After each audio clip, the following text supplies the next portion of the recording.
So, welcome, Francesco, to Taco Chat, episode 3. I'll start that again. I'm not going to do that. So, welcome, brother. Welcome, Francesco. Thank you for accepting the invitation to come and have a chat with me today. Very excited about this conversation. And yeah, today we're going to be talking about fire and your Mm. relationship with fire. And yeah, we've probably known each other maybe 5 years or so, Mm. thereabouts. And yeah, I've always been very aware of your connection to fire, and I feel it's a big part of your character and your spirit. Yeah, I felt it would be really good for people to hear about what fire means for you and how you share that with your local community and festivals and things. So I will hand over to you. I'm Francesco. I'm living in Roslin right now, hence I place some beautiful roses here. It's just in Scotland. I've been here for 15 years. Roslin for me has been a very powerful place to connect to the power of the rose and the power of the fire, as well as the kind of creative, expressive energy which these lands I feel really embody. I would define myself as a community weaver, as a sacred activist, somebody that really honor both community building and the practicalities of building communities slowly and being on the ground, having the conversations over time to build the sort of trust within the network, but also a carrier of an awareness of the sacred quite deeply into my life and into my essence. I used to be a very strong activist on one side. I used to be doing direct action in front of the banks with megaphones and, blocking ports and, getting arrested, I say, the kind of things to trying to stop the world. But that didn't quite have the nourishment of the soul. And I feel I burned out in this side. And then after a few years of that, I ended up just discovering plant medicine in my travel in South America and connecting with the awareness of the multidimensionality of our being. So doing a lot of healing, personal healing, and connecting to ceremony.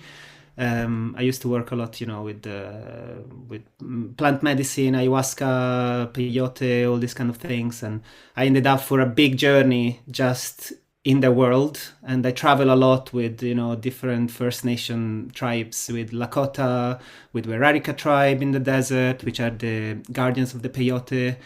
And yeah, just learn a lot from different teachers. But I guess that world also had very strong limitation, and I would say that I had a spiritual bypassing burnout.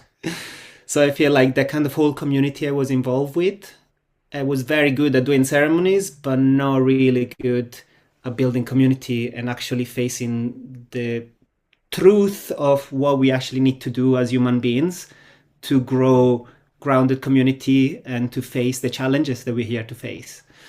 And so I guess this two world, for me, there were very strong polarities that then over time, I guess in my last, I would say 8, 9 years here in Scotland, in Roslin, they gathered together into the energy of the sacred fire.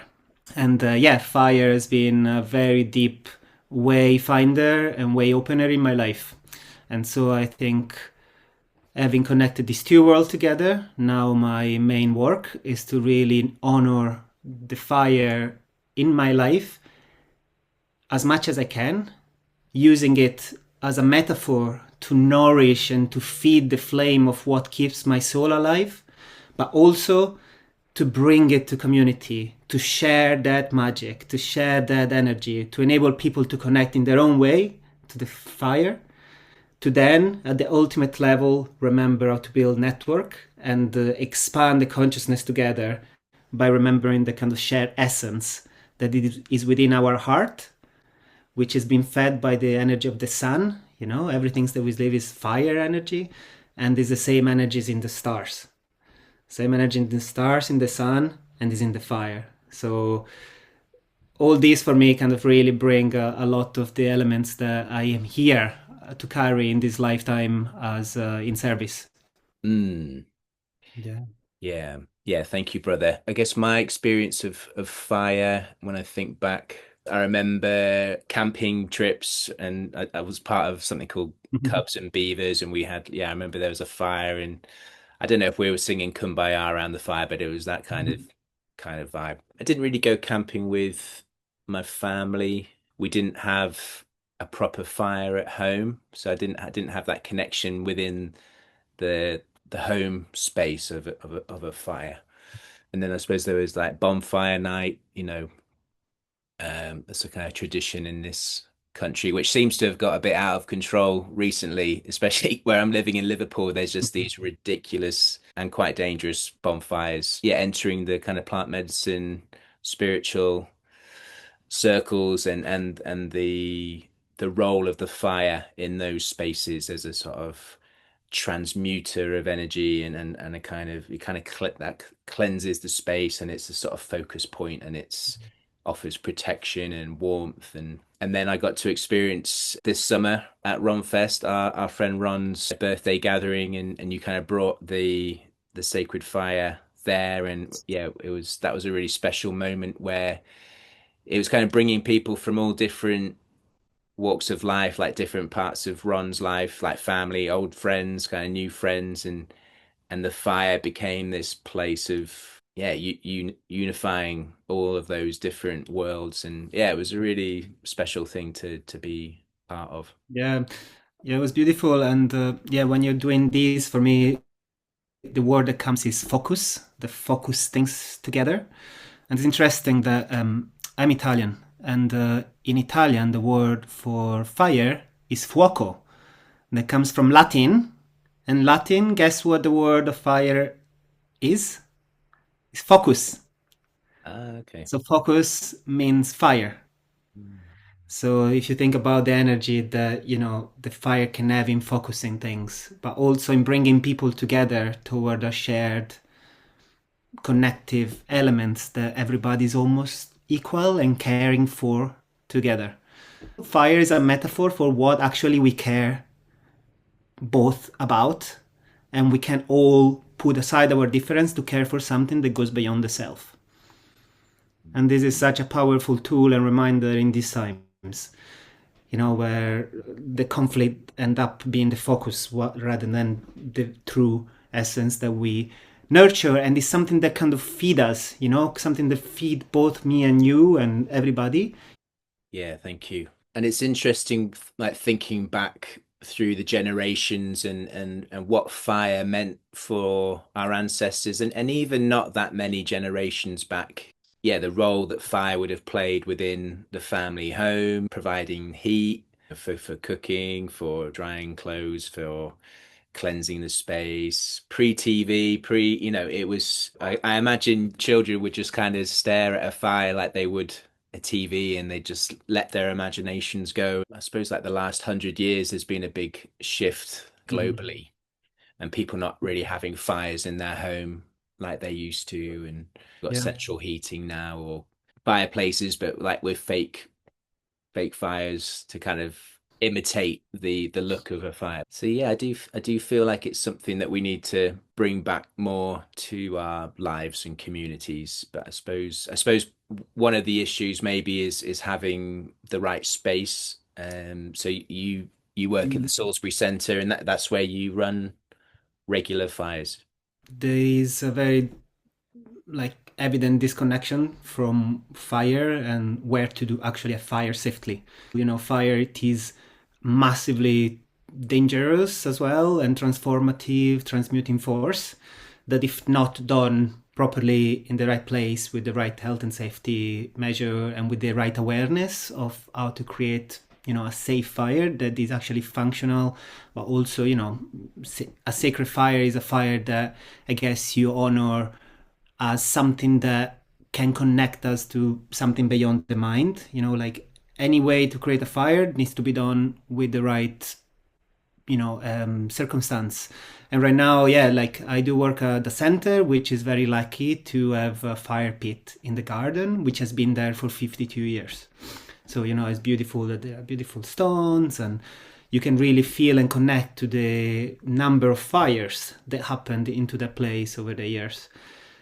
I do feel that there is a very big element about training people and reminding people that want to connect with fire how to do it safely.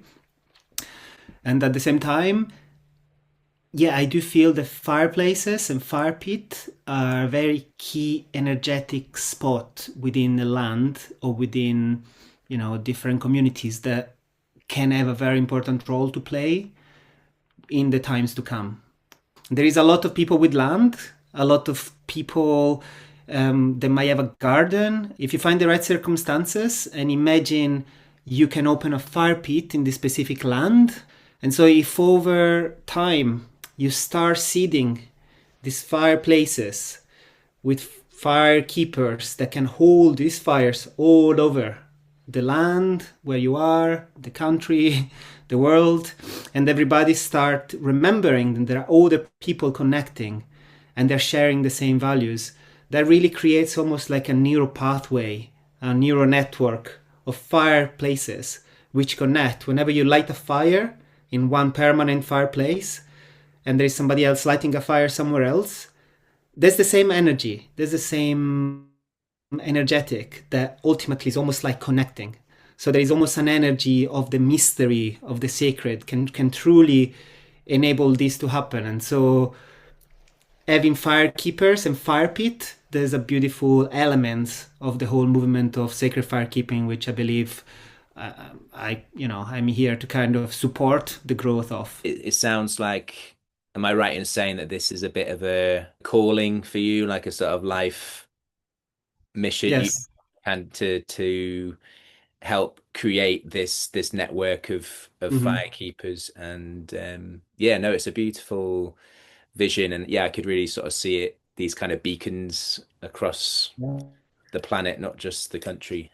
I guess one of the things I'm passionate about is to bring people into the firekeeping path. People that might want to connect with fire, and there is a lot of element to it. I've just ran a beautiful 4 weeks training, which with 10 firekeepers, and the more I organize the sort of training, the more I realize how beautiful, how deep, how many elements there are, and how transformative can be.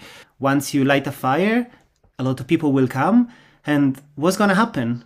And people will bring with them that light, but also their shadows. And the shadow will be very present when we are all together and we see each other. So they will manifest. The shadow wants to come into the light. And so the firekeeper is somebody that needs to just be able to observe the shadow both energetically but also practically. And every time a firekeeper holds a fire, you can bring the values that you really believe in and you want to see carry through and ripple into community. So that space is a little microcosm that you can nurture almost like as a cook to every single moment, every single fire, give energy and nurture the qualities and the values that you really feel that they're needed and you want to bring forth.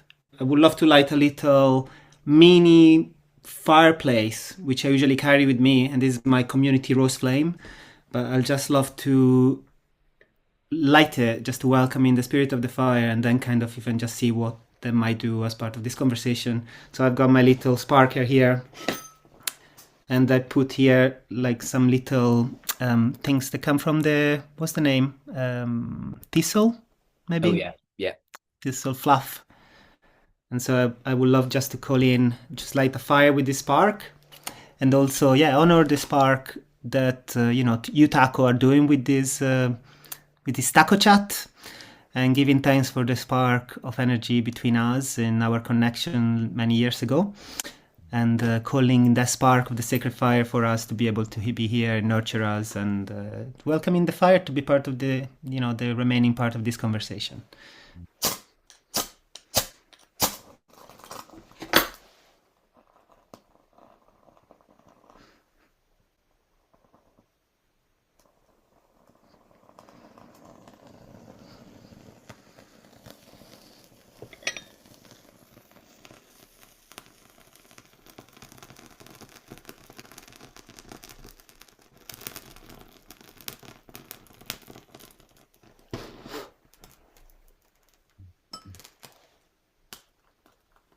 There we go.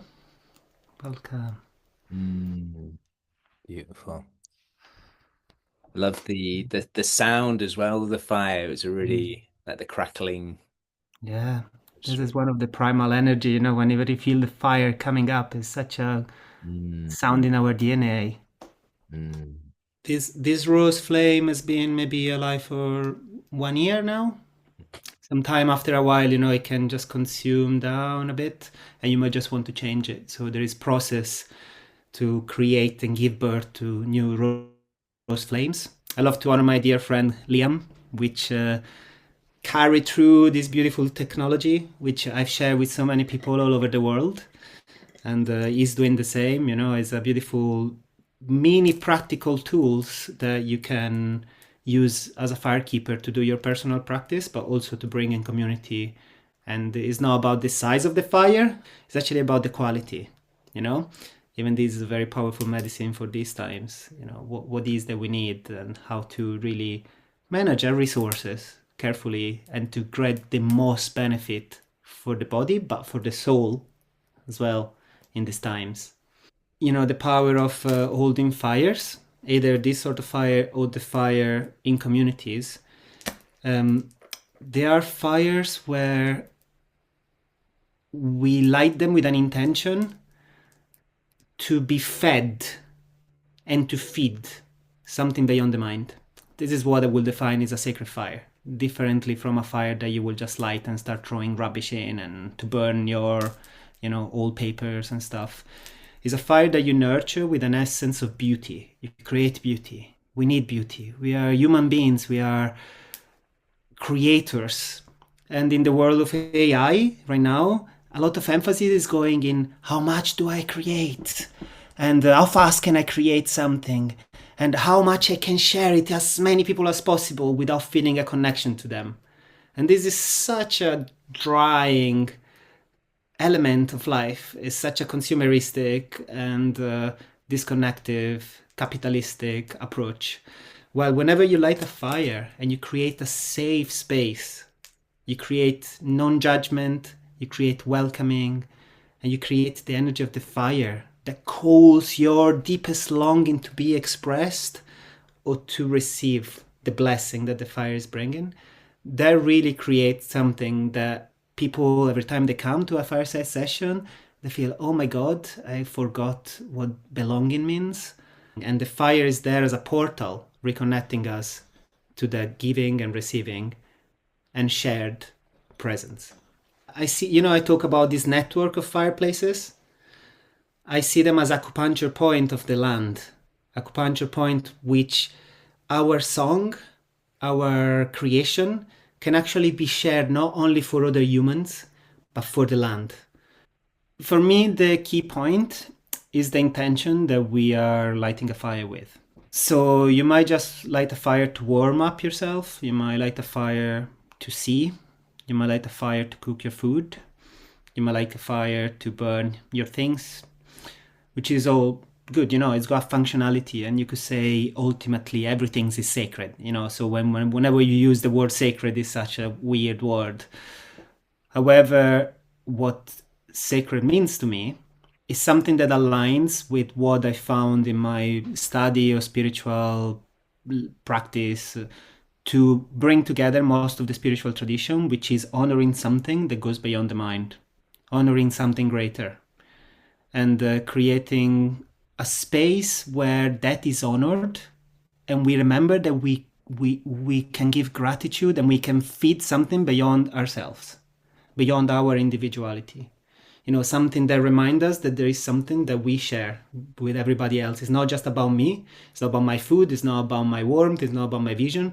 It's about something that I'm here to honor, and I call upon that energy so that we can share it with other people, or I can share blessings that are not just for me. The material you use for the fire or the type of wood, it's important, but not as important as the relationship and the true connection of whoever is with the fire and is embodying that. So whenever I talk about firekeepers, the embodiment of a relation of a firekeeper with a sacred fire make the fire sacred for the people that observe and see that. Because whenever I connect with fire, I have a connection. I've got an history that for me, this fire really did so much healing, so much beauty, opened the ways in ways that I would never have expected. I'm in service to it. I'm in service to keep carrying that flame with the values of the sacred and soul nourishment and community building, which I really honor, because I do believe that we need to get away from this individuality mindset, especially who follow astrology. We are talking a lot about the age of Aquarius, the age of co-creation, collaboration. And we need to move away from, oh, it's just about my needs. So we need to start honoring the sacred more, returning to that honoring and to the essence that bring us together. Whenever I carry a fire, I feel the responsibility to honor that sacred. So if I carry a fire and I share my flame with you, I share my skills, I share my time, my energy, my practical skills in getting the right firewood or any firewood I can find, and I light a fire there and I invite people around that, I'm not gonna, I'm gonna ask, please, I'm bringing you this and creating a space where I would like to honor the sacred. I would like to honor something that is not just about you throwing your cigarette in the things, but something that we remember, we feed, and we create community around. This is my embodiment of the sacred with a specific fire. And so this gave me agency to just bring in my own perception of what the sacred is, which, might resonate with a lot of people hearing this. However, it's my own experience and my own value, and I'm going to surround myself with people that want to follow that and they want to remember the sacred, which is not an enforcing of dogma, but it's actually a practical, grounded reinforcement of the values that bring us back as a community of sacred activists, which don't do only one work of activism or one work of ceremony, but we are here to actually do the work together, And this for me is the sacred fire. Yes to all of that. Yeah. Yes. Yeah. We've got so much to be thankful to fire for. Like we just wouldn't be where we are now without fire. So I feel like we really owe it to fire, like we just wouldn't have survived, people wouldn't have survived without fire.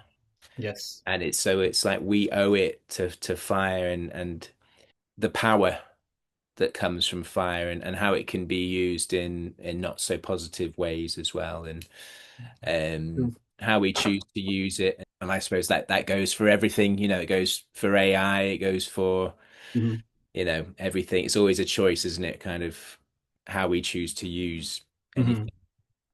anything. But yeah, really celebrating, the work that you're doing. And you mentioned that you've just run your first firekeeping course, is that right? So it was a 4-week training for groups. Usually I've been running one-to-one for people interested in kind of deepening their firekeeping practice and connecting with fire. And yes, I guess there is much more curiosity and demand from different groups and organizers and musicians to actually create fireside spaces, fireside concert, for landowners to open fireside, fire pit. And so, yeah, I've been kind of like doing a bit more intensive and extensive training. So I've just run this 4 weeks training, which was beautiful, incredible. And I am actually going to run the same training that I ran over 4 weeks, but on a kind of intensive 12 hours, 10 in the morning till 10 at night at the Salisbury Centre in Edinburgh, which we are going to actually be working with a lot of different ignition techniques, doing a lot of practical understanding of what firekeeping is. We're actually going to we're going to build our own firekeeping kit. I usually got my little firekeeping kit here, which is basically, there is a lot of practical things to be aware of and to learn and to have with you when you want to hold a safe fire for community, starting from, I don't know, head torch and like different things like herbs for cleansing the space and chimes for like gathering community attention and a lot of different tools that are all key. I have always these with me everywhere I go. that I need to do fires, and otherwise I've got also mini firekeeping kit that I can light fire anywhere, anytime. So yeah, we learn how to do something practical like this, and also we call in the fire, work with the fire, and create a lot of extensive afternoon and night where we work practically with beautiful fire and learn how to place logs and to honor the fire and share music. And so it's going to be a beautiful day. I had a lot of people interested in the training, but they couldn't come to Edinburgh for 4 weeks, so I decided to do a one intensive day. So if people want to find out about your training, what's the best way for them to contact you about that? Do you have Yeah. a website, or what's your preferred Yeah, way for so people? I'm gonna share a poster and a short video, and there is a website of the Salisbury Center on it. It's www.salisburycenter.org, and I will put all the information in there. 28th of February, with the potential of doing an extra day of practice on the 1st of March.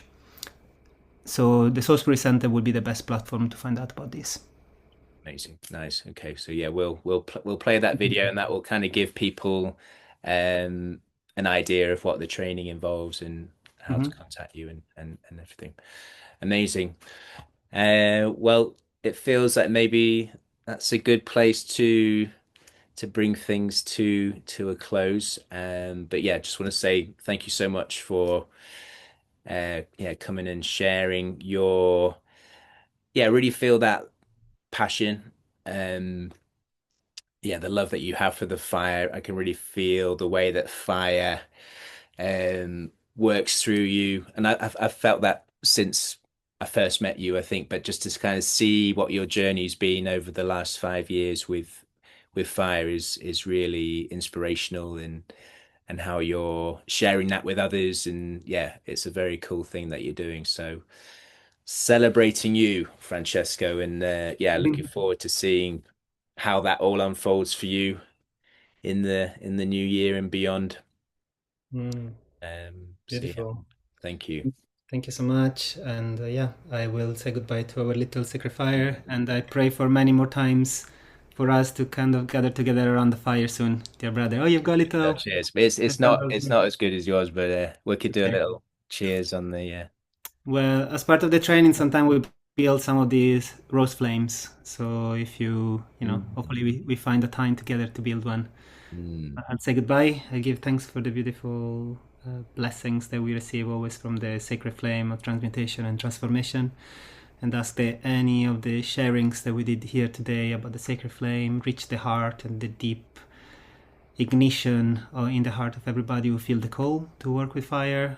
And also that Taco receive many blessings for enable this sharing of the sacred flame with many beautiful souls. So thank you. Oh, man. Mm.